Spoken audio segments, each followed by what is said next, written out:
नमस्कार, मी संजय भोकरे. आपण पाहताय जनप्रवास लाईव्ह. राज्यातल्या राजकारणामध्ये आता देवाभाऊ टार्गेट झालेत का? देवाभाऊंच्यावर त्रिकूट नावाचं एक क्षेपणास्त्र सुटलेलं आहे आणि ते कुठनं सुटलेलं आहे तर सांगलीतनं सुटलंय. आज त्याच्यावरच विश्लेषण करायचंय. फार म्हणजे खळबळ उडवून देणार आहे हे. पण जयंत पाटील आक्रमक झालेत. राष्ट्रवादी शरद पवार गटाचे माजी प्रदेशाध्यक्ष म्हणा, एक खंबीर नेते, त्यांनी चंगच बांधलेला आहे की देवाभाऊंना कुठंतरी आता आपण आपली ताकद दाखवायची. आणि तशा चर्चा आता उघड चालू झालेली आहे. आणि देवाभाऊंना सुद्धा याची खबर आहे. देवाभाऊ सुद्धा लक्ष ठेवून आहेत हे. आणि हे सगळं घडलंय कशावरनं? सांगली जिल्हा परिषद अध्यक्ष, सांगली जिल्हा परिषदेचा अध्यक्ष जयंत पाटील गटाचा म्हणजे बापू गटाचा म्हणजेच महाविकास आघाडीचा अखेर त्यांनी बनवला. बापू गट जिंकला आणि त्याचं कौतुक आणि त्याचे गोडवे खुद्द खासदार विशाल पाटील दादा गट ह्यांनी गोडवे गायले. विश्वजित त्यांच्या पाठीशी राहिले. आता शेवटीच महाविकास आघाडी म्हटल्यावर काँग्रेस कुठं जाणार? विश्वजित हे त्यांच्या बाजूला राहिले आणि विश्वजित यांची ताकद सुद्धा तिथे मिळाली. कारण या आधी आपण जे काही बोललोय, जे विश्लेषण केलंय, त्याच्यामध्ये सांगितलं होतं की विशाल आणि विश्वजित हे जयंत पाटलांच्या पशी नतमस्तक होणार का? तर ते झाले म्हणजे नतमस्तक म्हणता येत नाही त्याला, पण ते एकत्र आले का? दादा गट आणि बापू गट एकत्र आला तर आला म्हणावं लागेल. आणि त्याचे गोडवे बापू गटाचे हे खुद्द विशाल दादा गटानंच गायल्यामुळं आता ते झालं. परंतु ह्याच्यातनं काय झालं नंतर? जिल्हा परिषद अध्यक्ष महायुतीचाच व्हावा याच्यासाठी देवाभाऊंनी सुद्धा ताकद लावलेली होती. चंद्रकांत दादा पालकमंत्री यांनी ताकद लावलेली होती आणि त्यांना पक्की खात्री होती चमत्कार घडेल. कारण घासूनच होतं ना, अगदी बरोबरीनं होतं महाविकास आघाडी महायुती. अशा वेळेला वर्ण राजकारण सगळी सूत्र फिरली गेली. पवारसाहेब आजारी आहेत. पवारसाहेबांची, शरद पवार साहेबांची तब्येत बरी नाही आहे. परंतु सुनेत्राताई पवार आणि पार्थ पवार हे सुद्धा या राजकारणात सक्रिय झाले. आणि आश्चर्य वाटेल की जयंत पाटील हे पुन्हा एक राष्ट्रवादी शरद पवार आणि अजितदादा पक्ष विलिनीकरणासाठी प्रयत्न करू लागले. ते सांगली जिल्ह्यातनंच घडलेलं आहे आणि त्याच्यावर आपण विश्लेषण करून बसलोय.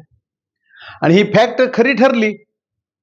सुनेत्राताई पवारांचे आणि पार्थ पवारांचे आदेशच होते की जयंत पाटलांना साथ द्या. त्यापैकी 4 जणांनी साथ दिली.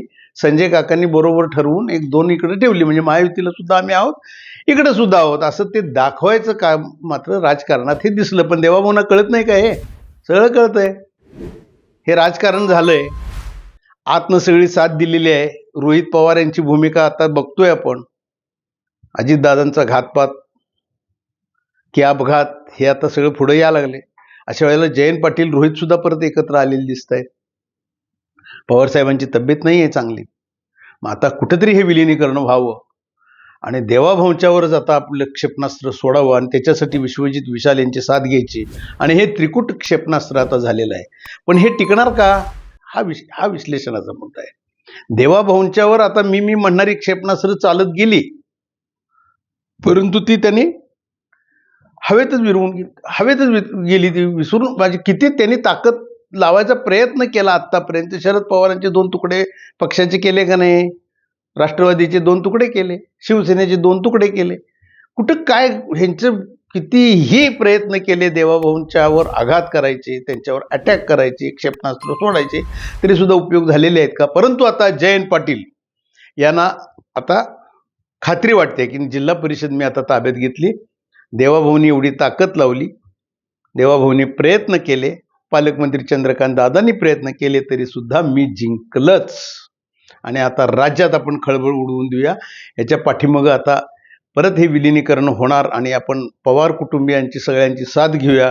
काँग्रेस मागं राहील आपल्या आणि आपण महाराष्ट्रात पुन्हा सगळीकडं प्रयत्न करूया आणि देवाभाऊंना कुठंतरी आपण पाणी पाजूया. या ईर्षेनं हे त्रिकूट आता सुटलेलं आहे. हे क्षेपणास्त्र सुटलंय म्हटलंय. बघूया काय होतंय. देवाभाऊ हे क्षेपणास्त्र वाटेतच पाडतात का आणि काही बुमरँग होतं हे क्षेपणास्त्र का ऐन वेळेला परत तडजोडी होतात, हे बघण्यासारखं राजकारण असेल. परंतु जिल्हा परिषदची एक सांगली जिल्ह्यातली निवडणूक बरंच काही सांगून गेलेली आहे आणि जयंत पाटील आता परत ताजे तवाने झालेले आहेत.